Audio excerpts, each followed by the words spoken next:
Good morning, everyone. We're here today with Secretary of Veterans Affairs, Dr. David Shulkin, who'll give an update on the state of the VA. And just a reminder that we'll be sticking to the topic at hand for questions afterward. So I'll turn it over now to Dr. David Shulkin. Great. Thank you, Nino. And good morning, everybody. So a few weeks ago, the president came over to my offices at VA at his 100-day mark to talk about the recognition of the progress we've had at VA. So I thought it only fitting at my 100 days to come to his house to talk about what's happening at VA. And as you know, the president is so committed to fixing issues for veterans that what he has told me is that it is important that we be open and candid and transparent about where the problems are. That as a businessman, the only way to fix the issues in an organization is if you come out and you talk about what those problems are. And so, as you know, I'm a doctor, and I like to diagnose things, assess them, and treat them. And so what you're going to hear today is really a candid assessment of where our problems are in VA with the focus of a businessman and the skills of a doctor to be able to actually help you with that. And as you know, many of these challenges that I'm going to talk about today have been decades in building, and they've spanned multiple administrations.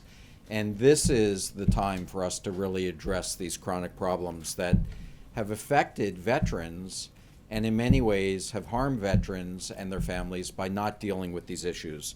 So I'm going to tackle these issues heads on. Just to give you a sense about what we're doing today, I'm going to talk about 13 areas of significant risk for VA. It's going to take about 25 minutes to get through. So if you need to get up and stretch, or if you have ADD and you need to leave, I will not be offended. But I just want to give you a sense about that. We've had 137 different assessments and studies telling VA what's wrong and how to fix it.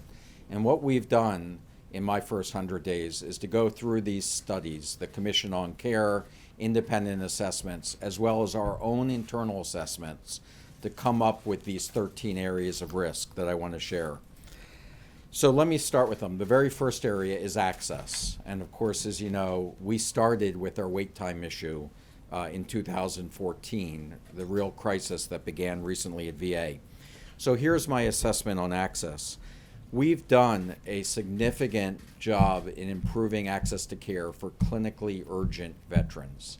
So people with clinically urgent needs are now being addressed in a much more efficient way. We've developed same-day services in every one of our 168 medical centers for primary care and mental health. And in fact, today, over 22% of veterans are seen on the same-day basis.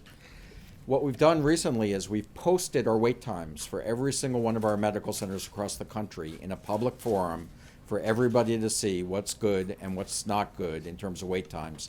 There is no other health system in the country that has done anything like that, and there is no comparison to what the VA is doing in terms of transparency and wait times. Yet, veterans are waiting 60 days or more for new appointments in primary care and mental health at 30 of our locations nationwide. So we still have more to do. And while, as I mentioned, we've done well with meeting the urgent needs of veterans, 10% of the time when a provider wants a follow-up appointment in a specific time frame, we're not meeting that provider's clinically assessed time for a veteran to come back, and that's something we have to address.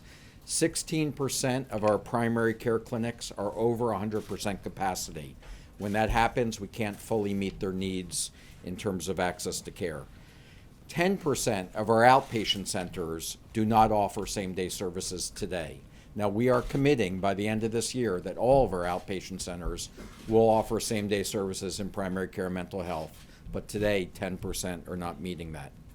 The second category is paying providers when veterans go out into the community. And as you know, our choice program, our community care program, has provided increased access for millions of veterans.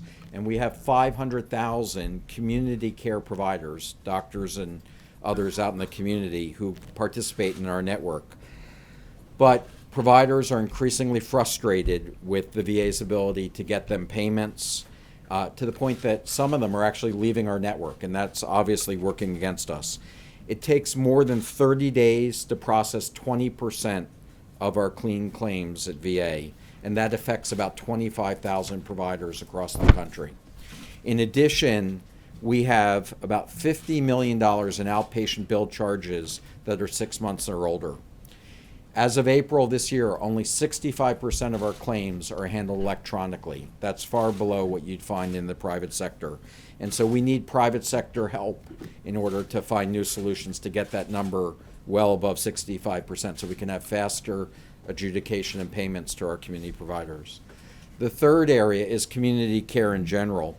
Though we've made a lot of progress with our choice program because we've had over 70 amendments or modifications to our original contract, we still have 8 separate programs for paying community care. That just makes it too complex, and it's confusing veterans and our employees alike. In terms of the complexity of this program, it results in VA rejecting 1 out of 5 community care claims. The rules are so complex, people are so confused, 20% of our claims are rejected, and that's much higher than what you'd find in the private sector. And we need Congress to help us fix those 8 separate programs and put them into a single program. In terms of our choice program, we still today only have 3 Department of Defense facilities that participate in the choice network. And we need to get the Department of Defense and VA to make all their facilities and our facilities open to veterans and to active service members. We certainly have to work with Congress and our veteran service organizations to redesign this choice program. It will expire essentially at the end of the year, and we need new legislation this Congress to make sure that veterans don't go back to waiting longer than they need to wait to get care in the community. So we have to pass legislation this year. The next area is quality of care in the VA. We've shared with you our star rating systems. We now publish that on our websites, and we also now publish quality of care comparisons between VAs and local community hospitals. And in that, we've identified 14 of our VAs that have 1-star ratings. That means that their quality is below the standard in the community. And so that's not acceptable to us. We're deploying teams and implementing performance plans for each of those facilities. Veterans shouldn't have to accept low quality care, and they deserve our very best. I think everybody agrees with that. And when they're not getting the best that they can get in the VA and the community offers better, that's what we're going to work to do in a revised choice plan, is to allow them to go out into the community if they're not getting the very best care. The next area is disability claims and appeals. We have currently over 90,000 disability claims that are taking more than 125 days to process. Our goal is to cut that in half over the next 2 years, but 90,000 plus is too many to be acceptable. Last week, we processed a claim for disability in 3 days. That's called a new process called a decision-ready claim. We're going to be introducing decision-ready claims nationwide on September 1st of 2017. And in addition to that, we're going to be going paperless throughout all of our Veterans Benefit offices by mid-2018. So we are focused on not doing claims fast enough now, but we have plans to get much better. In addition, it's very hard for a veteran to get information on where their claim status is, and we need to make that process more transparent.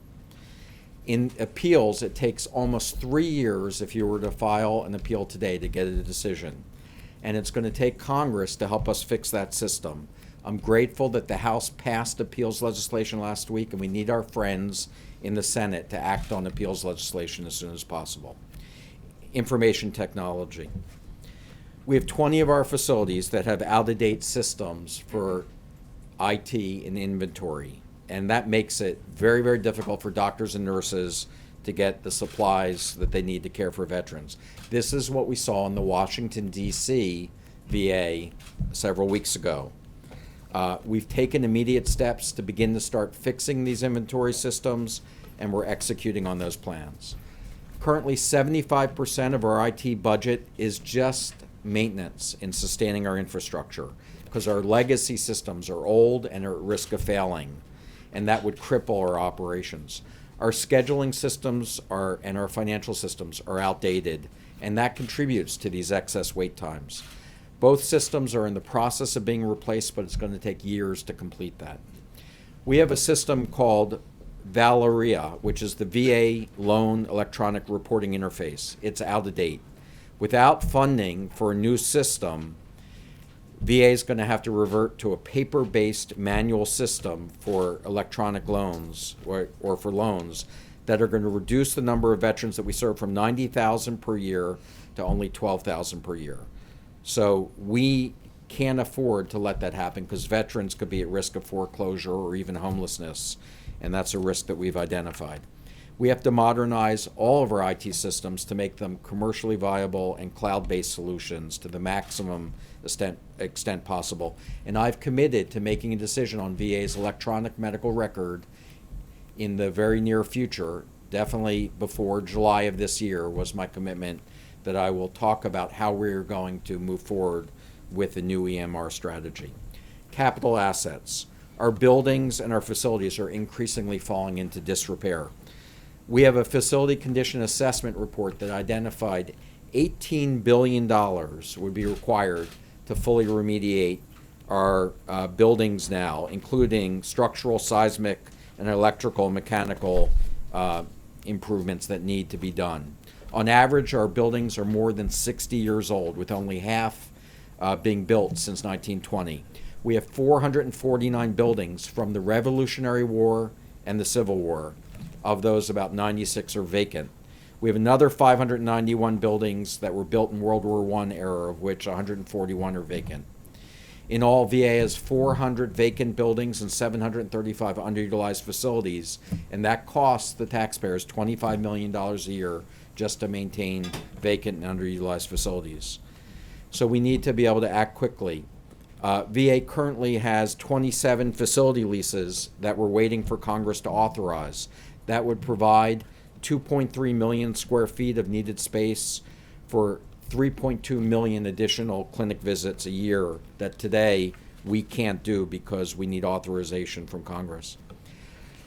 We need different types of strategic partnerships to be able to bring the type of facilities that we need to veterans, and that means working with local government, with academic affiliates, other federal agencies, and private sector partnerships.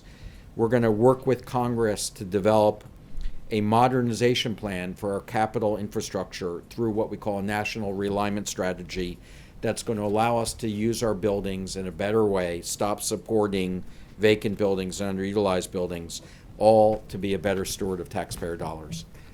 Construction.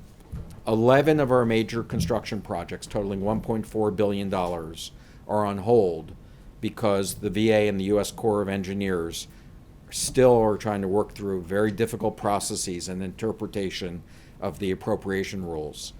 We're waiting for congressional approval on a joint proposal to move forward, which would allow these projects to go ahead. VA's major construction and minor construction programs have large unobligated balances. We carry at VA $971 million in minor construction as unobligated balances and $2.6 billion in major construction. VA is taking way too long to make construction awards, and these obligations are critical for us to meet facility demands in the future. Accountability. Under current VA law, VA has to wait at least a month to hold an employee accountable for misconduct or poor performance. We currently have 1,500 disciplinary actions that are pending, meaning people that either need to be fired, demoted, suspended without pay for violating our core values, and we're waiting for each of those actions. Our accountability processes are clearly broken. We have to wait more than a month to fire a psychiatrist who was caught on camera watching pornography using his iPad while seeing a veteran. The expedited senior executive removal authority that was given to us in the choice program isn't working. We weren't able to utilize that because of constitutionality issues. Because of the way that judges review these cases, they can force us to take terrible managers back who have been fired for poor performance. We recently saw that in one of our executives in San Juan. Just last week, we were forced to take back an employee after they were convicted no more than 3 times for DUI and had served a 60-day jail sentence. Under current law, it takes us 51 days from the date management proposes to suspend, demote, or remove an employee till the date that action takes effect. Despite the limitations of the existing law, we've recently removed the Washington, D.C. medical director from their position and other employees there as well due to their failure of leadership. We've removed the medical center director in Shreveport, Louisiana, and 3 other senior executives for misconduct or poor performance. And the president signed an executive order that created an Office of Accountability and Whistleblower Protection that reports directly to me as secretary. But that isn't enough. We need new accountability legislation, and we need that now. The House, again, has passed this, and we're looking forward to the Senate to considering this, but we need that type of action. Staffing currently takes on average 110 days to onboard a nurse in the VA and 177 days to onboard a nurse practitioner. That's just too long. VA doesn't have a position management system, so it's very difficult for us to track what jobs are open, and an organization our size needs that in order to meet the needs of our veterans and have the right resources for them. We're going to establish a fully functioning management manpower office by December of this year, which is a first step in a position management system to be established. Low salaries for many of our healthcare providers and prosthetic professionals make it difficult to recruit and retain the best professionals. In 2016, the mean salary for a biomedical engineer is in the country is $85,620. The national average for biomedical engineers in the VA is $65,677, or 25% below the private sector. For mechanical engineers, the difference between private sector and VA is $15,000 a year, or 18%, where VA is below the national average. If we can't compete with private sector salaries, we're going to be unable to retain qualified providers and support staff. To help with these shortages, we're pursuing legislation that would expand graduate medical education training opportunities to be able to train more health professionals to stay in the VA system. And we're working with the Unified Services University, the medical school of the military, to train more medical students who then would serve in the VA for 10 years after their education. Bureaucracy. Our central office in VA has grown too big and is too bureaucratic. We need faster, clearer decision-making and authority that's going to give veterans more control of their services and care. I've directed the VA central office to remain under a hiring freeze as we consolidate program offices. We have 140 program offices. I've directed them to implement shared services so that they don't replicate common corporate services, and that is a result that I plan to achieve of a 10% reduction in overhead. In addition, we've been reducing burdensome regulations to make VA more effective. Effective immediately, VA will stop requiring the use of small house design guides for future state home grants. In other words, we're going to stop using federal rules. We're going to allow the states to use their own requirements to build veterans' homes in the future in the states. That's going to save taxpayer dollars while increasing access to veterans. A few weeks ago, we announced the VA is removing the more restrictive guidelines for mammography for women and instead adopting the American Cancer Society mammography guidelines that will allow women veterans more access to care. We're restructuring our caregiver regulations to get services to veterans and make it less burdensome to get help from caregivers. Our vets.gov website is making it possible for veterans to get better access to our services. At this time last year, only 10% of benefits applications were done online, and because of our vets.gov website consolidating this, we now have 8 times that number online a year later. Over 200,000 veterans have applied for health benefits using vets.gov. VA will be soft launching the White House Veterans Complaint Hotline tomorrow on June 1st. This is something the President had talked about. We're going to be testing that system starting tomorrow and fine-tuning it over the next several months with the goal of it being fully operational by August 15th. The soft launch of this, which is being worked out tomorrow, will be active. The phone number is 855-948-2311. And the full launch of that, as I said, will be August 15th. Fraud, waste, and abuse. Detecting fraud, waste, and abuse is very important. We get resources to veterans and their families. We've been identifying, preventing fraud, waste, and abuse. Already we've been able to prevent $27 million in fraudulent payments and duplicate payments in fiscal year 2016. However, with centralized oversight, I know we can do much more than that. That's why I stood up the Fraud, Waste, and Abuse Initiative. I recently announced a Fraud, Waste, and Abuse Prevention Advisory Committee, and we're creating that committee. It's actually ahead of schedule.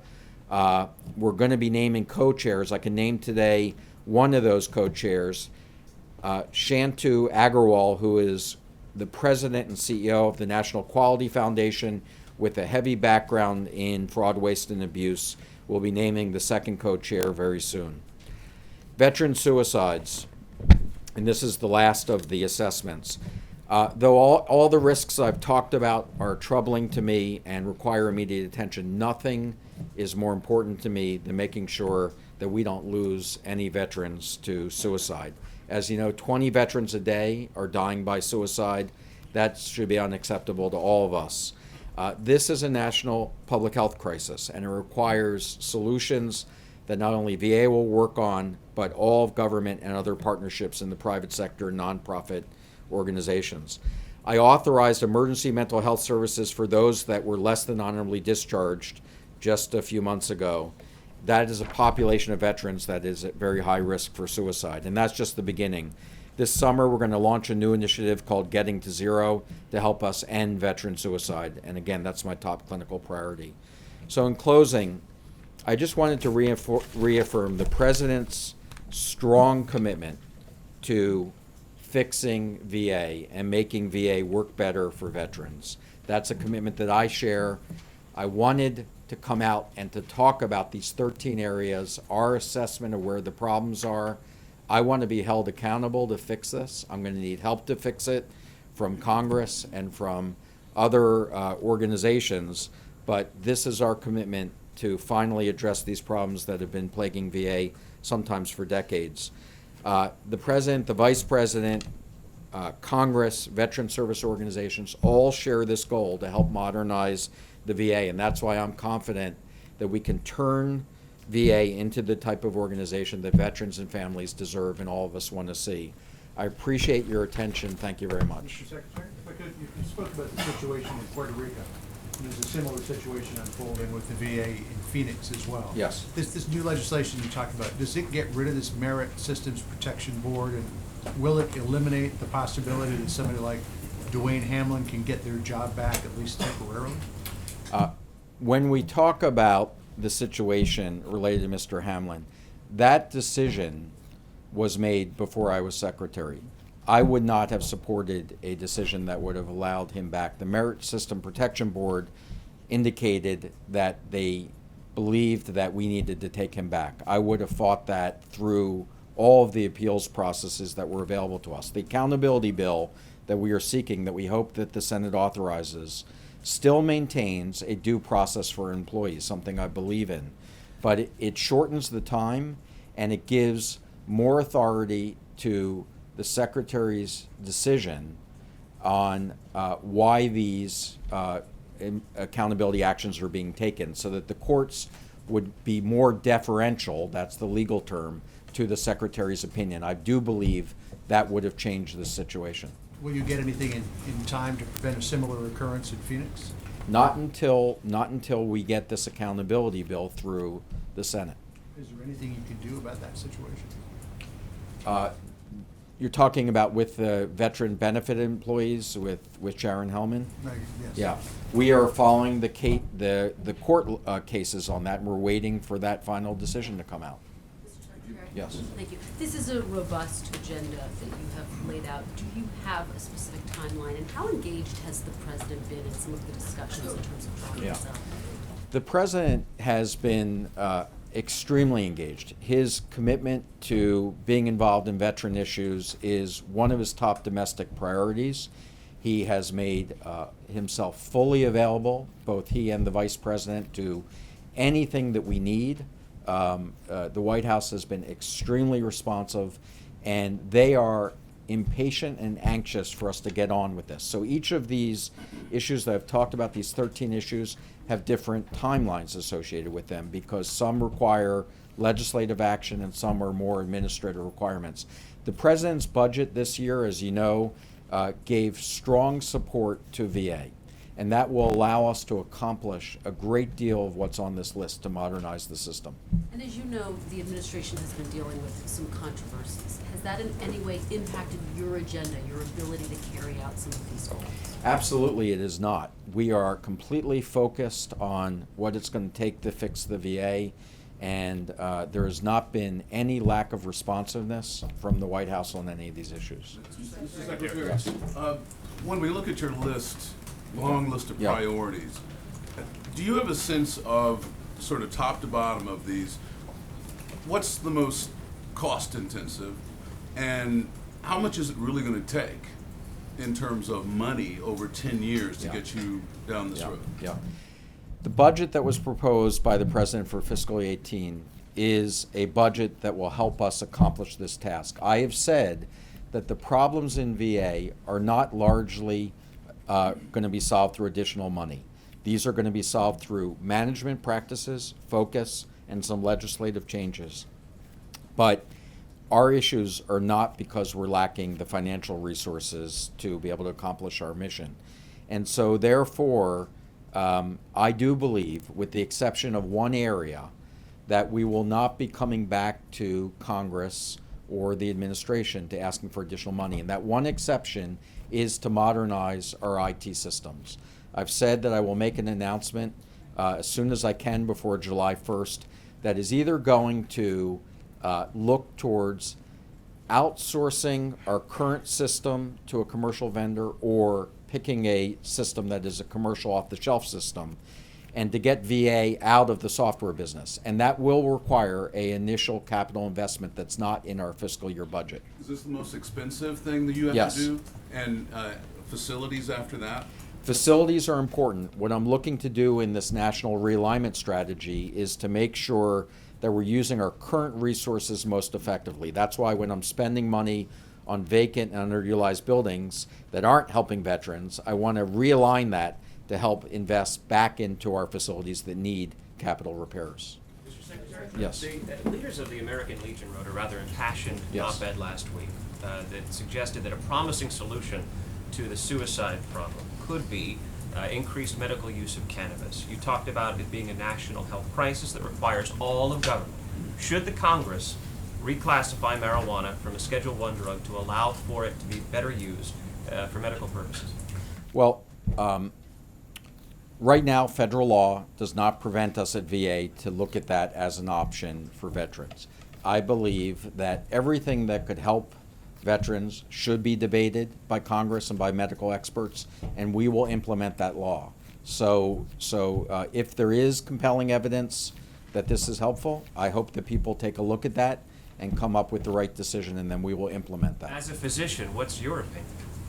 My opinion is that some of the states that have put in appropriate controls, there may be some evidence that this is beginning to be helpful, and we're interested in looking at that and learning from that.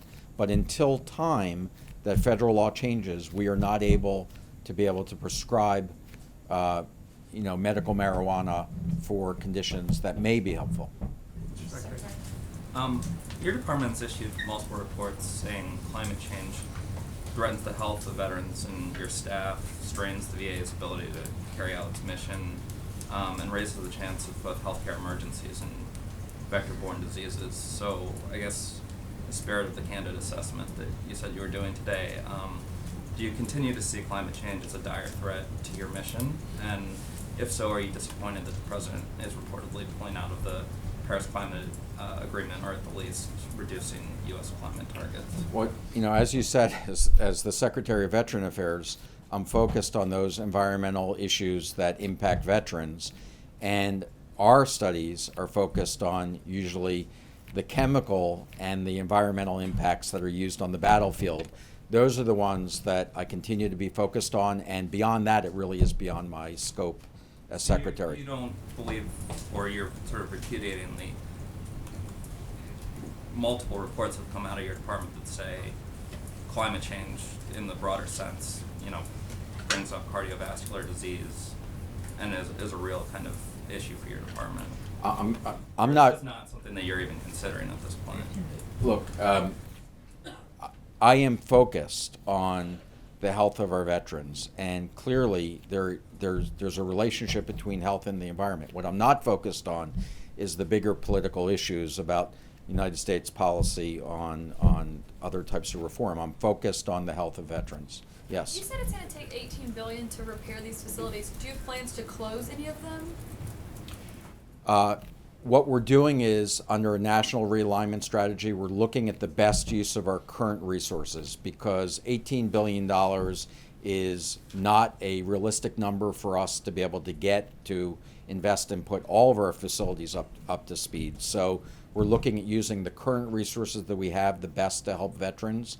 We are making investments. This budget this year gives us additional dollars. That's why I'm confident that this is the right budget for us, because it allows us to invest and start making significant progress into that $18 billion. But I don't believe that was our assessment of what the entire inventory, if we rebuild it up to current standards, would take. That's not what we're seeking. So when you walk away from this, you think that maybe some should be closed? We want to take a look at every facility to make sure it's being utilized appropriately. I do not have specific plans for any facility closures at this point. Yes. Mr. Secretary, what is the holdup in filling out your nominations to the Senate? And do you believe that the lack of nominations has impacted in any way the work that you're trying to do and you've described here today? Well, one of the things that I'm very fortunate, having been here in the last administration, is that we've had pretty good continuity, and the people that are filling our acting positions are people that I've worked with, have great confidence and trust in. So we haven't really missed a beat at VA. We've been able to keep going. Of course, I want all of our positions filled as quickly as possible. The vetting process that's going on is a lengthy process. I know, having gone through it myself, but it's also really important to get right. And so while we want to see it done as quickly as possible, we want to see it done thoroughly and make sure that we don't make mistakes. I do believe that you will see several other announcements in the next week or two about positions that we will be filling. Yes, sir, in the back. Mr. Yeah. Secretary, Yeah. 2 questions. You said the president's budget strengthens VA. 2 specific questions about the budget. When it comes to individual unemployability, IU is drastically cut in the president's budget, and it's likely never to be made up by compensating Social Security. Why do you believe that that's acceptable and in line with the administration's promise to do better by veterans? Well, let's take a look at this overall budget. This is a 5.5% increase in total budget for veterans, and when it comes to mandatory funding, which is where the IU exists, we're seeing a $7 billion increase year to year in mandatory benefits to veterans. So this is a budget that is providing more care and services to veterans. In doing so, we have a responsibility to taxpayers and to veterans to make sure that the resources of our current programs are being utilized appropriately. So we are going back and looking at programs and saying, are those resources, could they be reallocated in different ways, not to withdraw total dollars from veterans, but could they be revised and reallocated to work better for veterans? In the case of IU, I think that what we've proposed is not a elimination of it, but a revision to make the program and resources that are going currently to some veterans to help additional veterans. I understand that there's a lot of passion on this, and we will have plenty of time to work with Congress and with our veteran service organizations to make sure that we're getting this right. I want to ask you one other question about the budget, but just to follow up on that, I mean, a lot of VSOs consider this stealing from them to be changing so fundamentally the way IU is calculated. What's your response to that? I have such great admiration and respect for VSOs, and I understand their passion, and I share their commitment that it is so important that this country honor its responsibility to our veterans. That doesn't mean that you don't go back and revisit programs that have been around for a long time and figure out different ways to use those resources as long as they're directed to helping veterans and more veterans. Now, I understand there's not always going to be agreement. This is Washington, and we're always going to get passion over important topics. And I welcome comments from our veteran service organizations about how to do things better. And I know that since we share the same goal of helping veterans, that we'll get to the right answer. Let me ask you one other thing, which is about the budget from the president focuses on providing care and purchasing care, less so on infrastructure. You talked a lot about infrastructure, but you know what I'm talking about in terms of the VHA and where dollars tend to go. Are you concerned about the long-term viability and the potential preference for privatization or focus on the choice program that's outlined in the outlays for this president's budget? What I think the wait time showed us is that VA can't do this alone. We have to work with the private sector. Currently, right now, we're about 1/3 of all veterans are getting care outside of VA. I'm looking to build an integrated system of the very best of VA and the strength in VA and the best of the private sector to make one system work for veterans. That's going to be our new choice legislation. This is not a privatization of VA. This is not diluting the impact of VA. Every day I'm in this job, I am more and more convinced that veterans and America need a strong VA. It's essential for national security. It's essential to honor our commitment. I will not allow our policies to weaken the VA. Our policies will strengthen the VA, but working with the private sector is the way to do that. You don't have any concerns about where these dollars are going? What's that? You don't have any concerns about the long-term effects of where these dollars are going? Well, of course I have concerns. I look at this every day, but I do believe the budget and our legislative proposals that we're going to work with Congress on choice will come up with the best balance between private sector and the VA. You said the majority of veteran suicides are people who aren't under VA care. Why is that, and what work is being done to reach out to those vets? Right.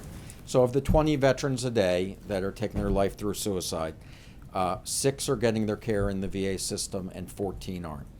The reason why those 14 aren't getting care is really, really important and a big focus of our research and understanding. Some of them were other than honorably discharged. That means that, as you know, 10 to 15% of active service members who leave the service leave with a other than honorable discharge. That leaves them without benefits. That's why I made the decision to offer those veterans emergency mental health services. Secondly, homeless veterans, very high risk for suicide, not likely to have good access to behavioral health care. This budget that the president put forth, additional $600 million for a total of $1.7 billion to help get veterans off the street, get them into homes, and get them the services that they need. Third, the conditions themselves, depression and traumatic stress, tend to isolate people. They tend to withdraw because of their condition. And those are the ones that we worry the most about, which is why we say suicide is everybody's responsibility. Family members, community members. When you see people withdrawing, that is the time to reach out and get them help. The Veterans Crisis Line, which we've just staffed up, now answering 99% of its calls, 1% now only going into rollover, 95% answered in 20 seconds, is there 24 hours a day if you find a veteran who's at risk. And finally, let me just say that this issue will continue to be our top priority until we figure out all the answers how to get each of those veterans help. I'm gonna, Donovan. Thank you. You mentioned that Yeah. you identified 14 facilities that Yes. are providing lower care or lower standard care than Yeah. nearby private sector hospitals. Are those hospitals, can you identify them? Yeah, yeah, they're on our website, the 14 one-star facilities. I think you've even published an article about this. Oh. And so those are the 14 that we're talking about. When you're a one-star facility, it means that you're not only the lowest in the VA compared to other VA hospitals, but you also are below a community standard. And that's why those are the important ones to focus on. And in our choice program, you will see as we go out there, we're going to be making sure that veterans have choice, in particular where the standard of care is not being met in the private sector. Does that mean they would not be accredited? If they're one star and they're below the community standard of care, does that mean they would not be accredited No, in a private? all of our hospitals are accredited by the same national organizations that private sectors go through. When you talk about below standards, we're talking about averages. And so by definition, there's always going to be those that are below. VA has set a bar that is above average, that essentially we want all VA hospitals, because we believe all veterans deserve the very best care possible. So it's not a minimal standard. All of our hospitals are accredited. Okay, thank you very much, everybody. Thank you. Great. If you didn't get a copy of the packet distributed before the briefing, it's available in lower press as well as on their website. Thanks, everyone.